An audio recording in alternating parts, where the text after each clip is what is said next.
എഴുന്നേക്ക് ഗൗതം, എഴുന്നേക്ക്. എന്താ നിധി? എന്തോ ഒരു വെടിവെച്ച പോലത്തെ ശബ്ദം കേട്ടു. ഈ വീടിനുള്ളിൽ ആരും ഉണ്ട്. എനിക്ക് പേടിയാവുന്നു. ഒന്നുമില്ല, എനിക്ക് വെറുതെ തോന്നുന്നതാ. കിടക്കാൻ നോക്കും. സ്വപ്നം വല്ലതും കണ്ടതാവും. അല്ല, ഞാൻ കേട്ടതാ. എനിക്ക് പേടിയാവുന്നു.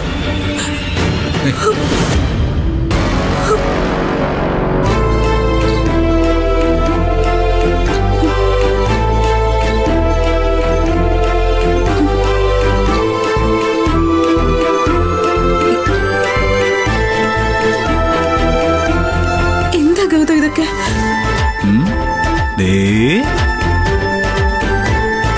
എന്താ സമയം 2:35. അതിന് ഇന്നത്തെ ദിവസം ഈ സമയത്താണ് നീ പറഞ്ഞത്. Happy birthday my dear.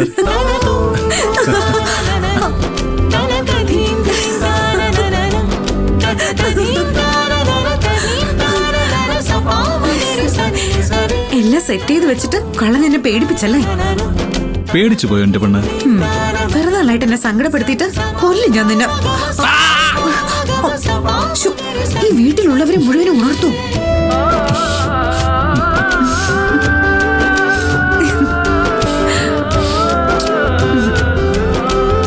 ഇനി ഒരു 100 വർഷം കൂടി ഇതുപോലെ പിറന്നാൾ ആഘോഷിക്കാൻ എന്റെ നിധിക്കുട്ടിക്കാവട്ടെ.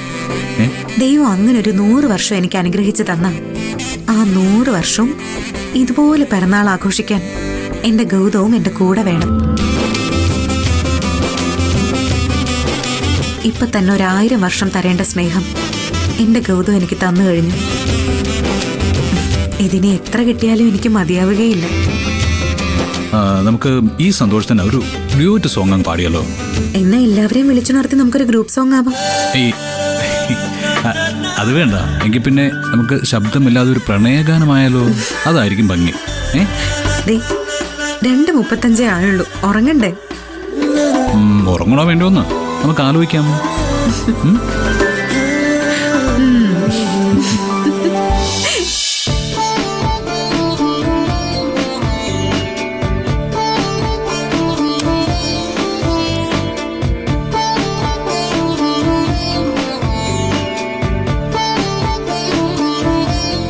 എന്റെ ഈശ്വരന്മാരെ, ഇന്ന് നിധിമോളുടെ പിറന്നാളാ. വൈകിട്ട് നടക്കുന്ന പിറന്നാളാഘോഷത്തിന് ഞാൻ പോകരുതെന്നാ വസു പറയുന്നത്. ഞാൻ പോകാതിരുന്ന ഗൗതമിന് അത് വലിയ സങ്കടാവും. നിധി പിണങ്ങുകയും ചെയ്യും. ഒരു പക്ഷെ വസു പറയുന്നത് പോലെ നിധിക്ക് എന്തെങ്കിലും ദുഷ്ടലാക്കുണ്ടെങ്കിൽ ചിലപ്പോ എന്നോട് വൈരാഗ്യം തോന്നി എല്ലാ സത്യങ്ങളും ഗൗതമിനോട് തുറന്നു പറഞ്ഞു കൊടുത്താ ഞാൻ എന്ത് ചെയ്യും?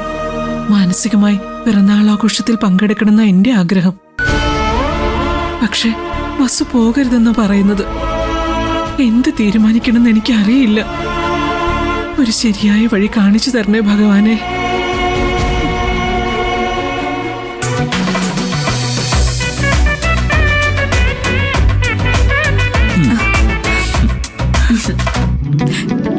എന്താ? ഇന്നലെ രാത്രി ഞാൻ നിനക്കൊരു ഉഗ്രൻ പിറന്നാൾ സമ്മാനം തന്നില്ലേ? ഇല്ലേ? തന്നു. വല്ലാത്ത സർപ്രൈസ് ആയിരുന്നു അത്. പക്ഷേ തിരിച്ചു നീ എനിക്കൊന്നും തന്നില്ല. അതിനെ മോന്റെ പിറന്നാൾ വരട്ടെ, അപ്പൊ ഇതിലും വലിയൊരു സർപ്രൈസ് ആയിരിക്കും ഞാൻ തരുന്നത്. അങ്ങനെയല്ല, ബർത്ത്ഡേ ഗേളിന് വേണമെങ്കിൽ രാവിലെ തന്നെ എനിക്കൊരു സമ്മാനം തരാം. ഇന്നലെ രാത്രിയിൽ ഞാൻ പിറന്ന സമയം നോക്കി വെടിയൊച്ചയും ബഹളവും ഒക്കെ സെറ്റ് ചെയ്ത് വെച്ച് എന്നെ ഉണർത്തിയിട്ടെ നേരം വെളുക്കുന്നത് വരെ പിന്നെ എന്നെ ഉറങ്ങാൻ സമ്മതിച്ചോ? ആ കിട്ടിയ സമ്മാനമൊക്കെ മതി തൽക്കാലം. അതെ, അമ്പലത്തിൽ പോവാൻ പോവാ. നല്ല മര്യാദക്കാരൻ പയ്യനായി എന്റെ കൂടെ ഇങ്ങോട്ട് വന്നേ. അല്ല, ഒരു ചെറിയ സമ്മാനം, അത് ഇവിടെ ആയാലും മതി. തൽക്കാലം ഒരു സമ്മാനമില്ല. എന്റെ കൂടെ ഇങ്ങോട്ട് വന്നേ. വാ വാ. ശാന്താകാരം ഭുജഗശയനം പത്മനാഭം സുരേഷം വിശ്വാകാരം ഗഗനസദൃശ്യം മേഘവർണം ശുഭാംഗം ലക്ഷ്മീകാന്തം കമലനയനം യോഗി വിദ്വാനാഗമ്യം. ഓം നമോ നാരായണ.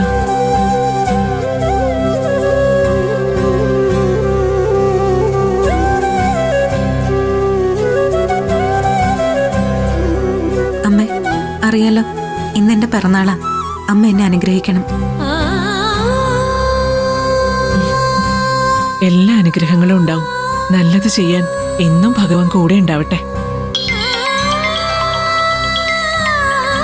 ആ നിധി, ആ കാർ ഷോറൂമിലെ എക്സിക്യൂട്ടീവ് വിളിക്കുന്നത്, ഞാൻ സംസാരിക്കട്ടെ. ഹലോ അമ്മ, ഞങ്ങൾ ഷോറൂമിൽ നിന്ന് കാർ എടുക്കാനായിട്ട് പോവാം.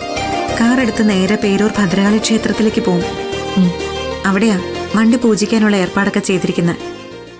നോക്ക് നിധി, ഞാൻ പറഞ്ഞതൊക്കെ ഓർമ്മയുണ്ടല്ലോ. ആ നിർമ്മല ഗൗതമന്റെ ജീവിതത്തിൽ ഉണ്ടാകാൻ പാടില്ല. അവളെ ഈ നാട്ടിൽ നിന്ന് തന്നെ പറഞ്ഞു വിട്ടേ പറ്റൂ.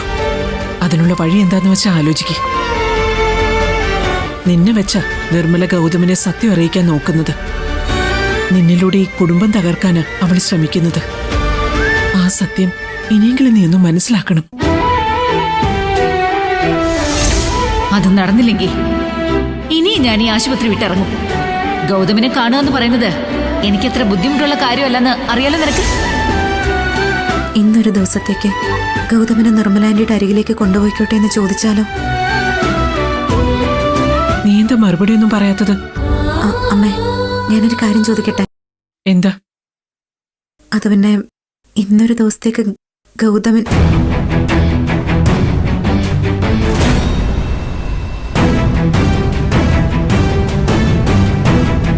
പൂജാമുറിയില് നിങ്ങൾ പ്രാർത്ഥിക്കുകയാണോ അതോ ഇവിടെയും ഗൂഢാലോചന നടത്തുകയാണോ? ഞാൻ വന്ന ഉടനെ രഹസ്യ ചർച്ച അങ്ങ് നിർത്തിക്കളഞ്ഞല്ലോ. ഞങ്ങള് വേറൊന്നും സംസാരിച്ചല്ല. ഇവര് ഷോറൂമിൽ നിന്ന് കാറെടുത്ത് പൂജ ചെയ്യാനായി അമ്പലത്തിൽ കൊണ്ടുപോകുന്ന കാര്യം പറഞ്ഞതാ. ആ, അത് വേണമല്ലോ. കാറ് കൊണ്ടുപോയി ഭംഗിയായിട്ട് തന്നെ പൂജിക്കണം. അല്ല, അതൊക്കെ ഏതമ്പലത്തിലാ ഏർപ്പാടാക്കിയിരിക്കുന്നത്? പേരൂർ ഭദ്രകാളി ക്ഷേത്രത്തിൽ അല്ലേ നിധി? അതെ. അത് കൊള്ളാം. ഭദ്രകാളി ആവുമ്പോ ബെസ്റ്റാ. നല്ല മനസ്സുരുക്കി അങ്ങോട്ട് പ്രാർത്ഥിച്ചേക്ക്. നന്ദി പറയുകയും വേണം. കാരണം ഒരു ഗതിയും പരഗതിയില്ലാത്ത നിനക്ക് ഇത്രയൊക്കെ സൗകര്യങ്ങൾ ദൈവം ഉണ്ടാക്കി തന്നല്ലോ.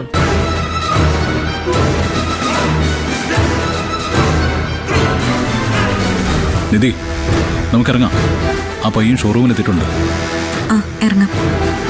ആ അമ്മേ, വൈകിട്ടത്തെ ബർത്ത്ഡേ പാർട്ടിയുടെ കാര്യം മറക്കണ്ട. 5 മണിക്കാണ് ഫംഗ്ഷൻ വെച്ചിരിക്കുന്നെങ്കിലും നമുക്കൊരു ഉച്ച കഴിയുമ്പോഴെങ്കിലും ഇറങ്ങണം. അമ്മയൊന്നും മിണ്ടാത്ത്. ഫംഗ്ഷന്റെ കാര്യം പറഞ്ഞപ്പോ മുഖം അങ്ങ് വാടിയല്ലോ.